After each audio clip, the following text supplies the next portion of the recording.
So, news came out yesterday after the Yankees lost to the Toronto Blue Jays that gave them another series loss to an AL East rival team, a team that's in first place, a series that felt like they had to win, but we're talking about that later. This ties into this, don't worry.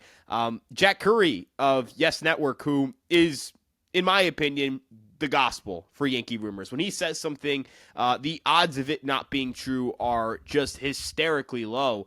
And he was talking about the Yankees' potential third base interest, and he did not go out there and tell you who they were into. He told you who they were not really enamored by, and that found that such an interesting angle because the three third basemen that he mentioned that they weren't interested in were three third basemen who they had been linked to in the last 24 hours. So Jack Curry, to give you the report, I know I'm going on a little bit here, reported that the Yankees are not really that into or interested in Eugenio Suarez, Ryan McMahon, and Brian Hayes. And these are all three players who either A, are expected to be moved, or B, are going to be moved. So Eugenio Suarez, give him probably 100% chance of being moved after the Diamondbacks were just swept by the Astros.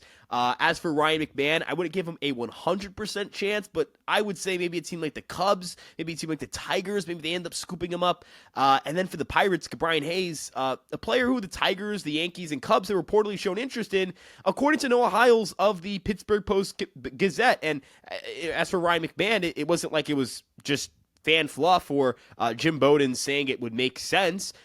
Just as Curry had reported that, Mark Feinsand of MLB.com reported that the Yankees were looking at Ryan McMahon as a backup plan to Eugenio Suarez, whom Adam Jude of the Seattle Times reported the Yankees were aggressively pursuing. So this was all in the last week. All those reports were either day of, day before, week of. This is unbelievable stuff. Like, it's kind of crazy that the deadline has gone from, all right, Eugenio Suarez is clearly the guy, to he's not really someone they're that into, and two of the popularly linked backup plans and people who have been reported and linked to the Yankees seem to not be in their plans. Now, let's talk about each of these three players and talk a little bit about what the appeal was, what their situation is, and kind of talk a little bit about why there may be a lack of interest from the New York Yankees here. Because, again, the Yankees have a hole at third base. I don't think they're enamored with Oswald Peraza. I would be stunned if the Yankees leave the third base position untouched. In fact, if they left it untouched, I don't think Brian Cashman should have a job after this year, if I'm being quite honest with you. It is really bad at third for the Yankees. And if you look at what you're getting from Eugenio Suarez, look, it's a power-hitting infielder who has been just remarkable for the Arizona Diamondbacks this season. And nothing short of spectacular. 36 home runs. He has 86 RBIs, 252 average for those who prefer kind of more traditional stats. For people who kind of think more like myself in terms of advanced stats, his OPS is, I believe, over 900. On the season, he has a 149 weighted runs created plus. He has recorded 3.2 wins above replacement, 593 slug. He has been one of the premier sluggers in the National League, in all of baseball. I don't know why I just tried to link that to just the National League. He's been one of the best home run hitters in the sport. But at the end of the day, the Yankees, and this is my opinion as well, I've held this opinion for a little bit now after being a big Suarez guy, the Yankees need defense. They need to be good defensively. They cannot be worse defensively than they already are. They cannot get worse. They cannot take a step back on that side of the ball. And it's not like they're harboring a good defensive third baseman who can hit. They're harboring a bad offensive third baseman who can field in Peraza. And for Vivas, I mean, he's shown flashes, but I don't think he's a special defender at third. I think he's a much better defensive player at second. He's more of a hold-your-own kind of guy at third. But for Peraza, he is clearly your starting third baseman right now because of his defense. And this season, he's hitting 147, 208 on base, 237 slug, 28% strikeout rate, 3 home runs, a negative 0.6 WAR.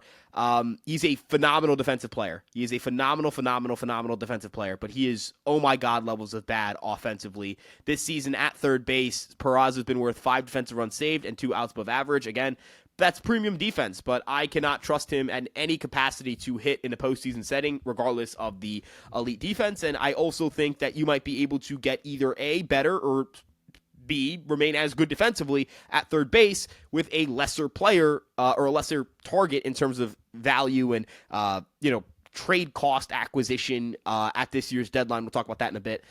The guy who would kind of profile as this, hey, bring him in, he's a great defender, he'll help you, is Ke'Bryan Hayes. And Ke'Bryan Hayes, the best defensive third baseman in baseball, also really can't hit. And I have been kind of I don't think Ke'Bryan Hayes is a great fit for the Yankees guy. Yes, he is a brilliant defender. He's been worth 1.1 WAR. That would be a massive net swing in WAR for the Yankees. I believe that'd be 1.7 if I'm doing my math right.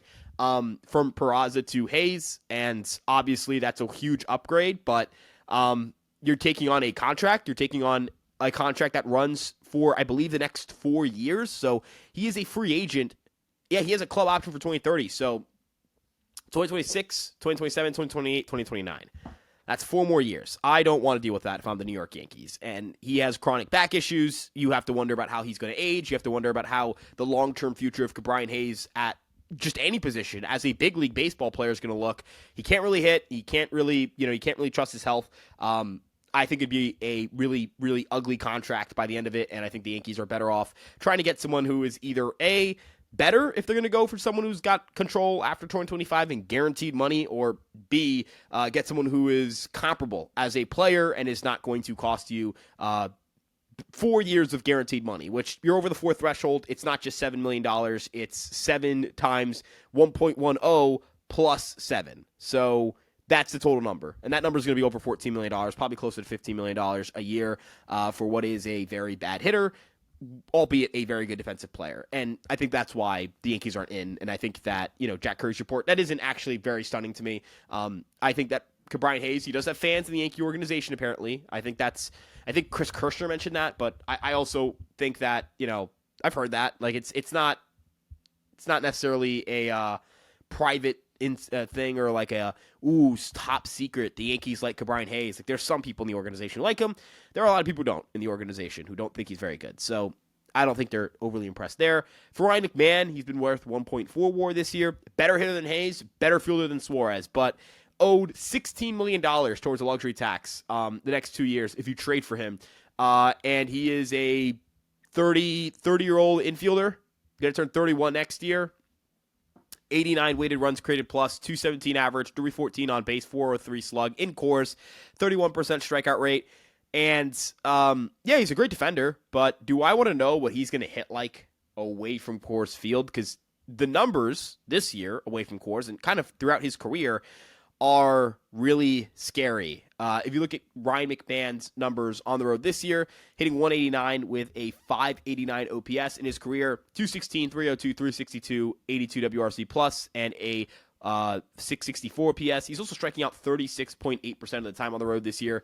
He's 30. I don't want to figure that one out. I don't want to know if Ryan McMahon's going to get better or worse with the Yankees, unless he was a rental, which he's not. If he was a rental, I'd be fine trying to figure that out because he's a good glove. But no, I don't want to give him $16 million a year to maybe OPS 600 and strike out 200 times. And I don't really see the value in that player at $16 million, which again, factor in the luxury tax, 16 times 1.10 plus 16. That's your number, over $32 million for that. I'm good on that. Now, for those 3 players, look, there are things to like about some. Suarez is clearly the best player of that group. There are things to not like about some. I think that the Yankees' best bet here is going with defense. I think defense is something they're going to need to heavily consider going after at this year's trade deadline at third base, because I don't think they can afford or stomach getting any worse defensively in their infield and trying to pass themselves off as potential contenders. They are in a bad spot as a defense, and this ties into the Toronto series because in Toronto we saw that happen how many times? Like, just in yesterday's game, just in that one loss, you had 4 errors. You had a misplay from Bellinger. You had that in that inning, you should have had 2 outs, no one on. And when Fried faced Straw, I don't know if Fried would have gotten Straw out, but man, that saves him pitches. And maybe he does. Maybe he's not pitching as carefully. Maybe he's not throwing certain pitch. Maybe he just goes after him at fastballs. I don't really know. But what I do know is that you can't have that happen. You cannot be a big league team and let that happen to you, where you have your team defense collapsing. If Bellinger catches that ball and it's 2 outs, no one on, I think Fried gets out of it. And maybe you don't have to go to the bullpen as quickly. Maybe Loaizaga comes in clean inning next inning. Maybe he gets a clean inning. I don't know. I'm not saying he's going to do great, but maybe he performs well enough where you don't have to go to Scott Efros. Maybe you go to JT Brubaker first, who's been performing better than Efros this year, and has, I'll give him credit. He's pitched very well after a very disastrous outing against the Athletics where they're up a ton and he makes a blowout into a close-ish game. That's not even, you could go to, Peraza bobbling a ball in the infield that extended an inning and turned what should have been, a 1-1 game into a 2-1 game. You could look at what happened with their defense again with Dominguez and the ball getting over his head. I know it doesn't end up being too consequential, but yeah, it's just embarrassing. Jazz throwing a ball away didn't amount to anything. That's pretty embarrassing, though. I think that's all 4 errors just covered there. Oh, the Rice, the throw to Rice that he did not dig out in the third game, which is another error that scored the run and make it 6-4 instead of it remaining 5-4. And I mean, that happened twice this series. Rice was more responsible for that one than the other one, in my opinion. The first one that you think of is obviously the Volpe ball, ground ball to him, routine in the second game of the series, which the Yankees did win. Rice could have scooped that out, in my opinion. I think he could have gotten that ball, but Volpe needs to hit the guy in the fucking chest. He needs to, and pardon my French, you need to hit your first baseman in the chest. Like, that is a routine throw. He did not, rush to throw. He wasn't, on his knees, firing off his knees, off balance. He fielded the ball, was right at him, gets his feet set, and fires. You're a big league shortstop. You're a Gold Glove winning shortstop in 2023. You got to hit your guy in the chest. Ben Rice has to get that ball. Don't get me wrong. There's two parties at fault here. But holy cow, can he... how do you not hit your guy in the chest? Game 1. Volpe and Peraza. Now, Goldschmidt, I think, that ball's in Goldschmidt's glove. That Volpe ball. He is partially responsible for that as well. But Volpe has to make that play. Again, you have to make that play. Peraza has to make that play. The routine has to stop being complicated for the Yankees. And so I look at a guy like IKF, Gold Glove third baseman, really good defensively at the hot corner. He's not a stud, but he's not going to F it up. And the Yankees don't have a slug issue. They don't have a batting average issue. They don't have an OPS issue. They don't have an on-base issue. They don't have a run-scoring issue. They have a don't F it up issue and pitching issues. They need to fix the bullpen. But I'm talking about position players.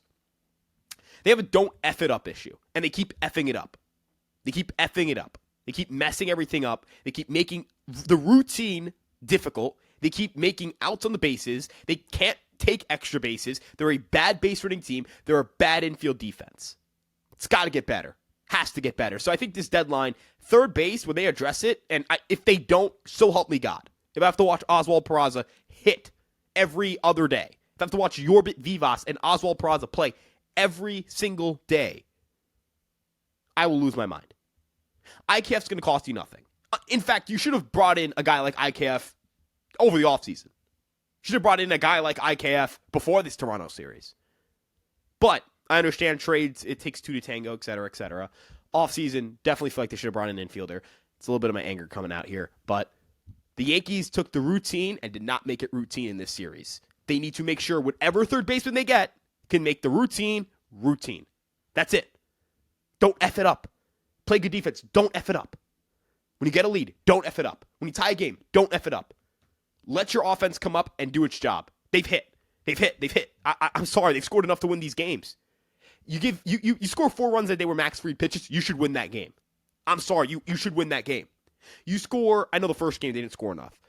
You scored, 9 to come back in Toronto and still lose that game, or 8, whatever it was. You should win that game. Every single time you should win a game where you score 8 or 9 runs. Every single time. The Yankees have games where they scored 5, 6, and lost. Where they've been down 5, down 4 early in a game. Pitching has to be better, but the defense has to be better. Volpe ties again with a home run after that ugly inning where the Yankees cough up. It's 1-0 in the fourth. I mean, it's not really coughing up, but point is, when they go from 1-0 to down 2-1, Volpe ties it. Beautiful response from the offense. Team goes down 4-2 on some hideous, how do you even mention that inning? which it's because I think those plays were more difficult. I will give Fried a little bit of not credit, a little bit of slack on some of those plays, although I thought he should have pitched better. But the throw wasn't great. I don't think he positioned himself great to make that throw. Escara missed some blocks, let that ball get away from him, and let Fried's throw get away from him, which is a tough throw, don't get me wrong. But Judge responds, boom, 2-run bomb, tie game. This staff, this defense, but in specific to the position player group, because this is a third base conversation, got to stop effing up the routine. That's where it's at right now. So let's know what you guys think in the comment section below. I know you're pissed. I'm pissed. We're all frustrated, but love to know what you guys think. Instagram, TikTok, Twitter, Facebook, and of course this YouTube page. Yep, I got all 5. Fireside Yankees, that's the handle. Check us out there. EmpireSportsMedia.com for rating coverage on all of your favorite New York sports teams. And follow me at Ryan Garcia ESM on Twitter. We'll see you guys in the next one. Have a great rest of your day. It's an off day. Try and enjoy it. Peace out.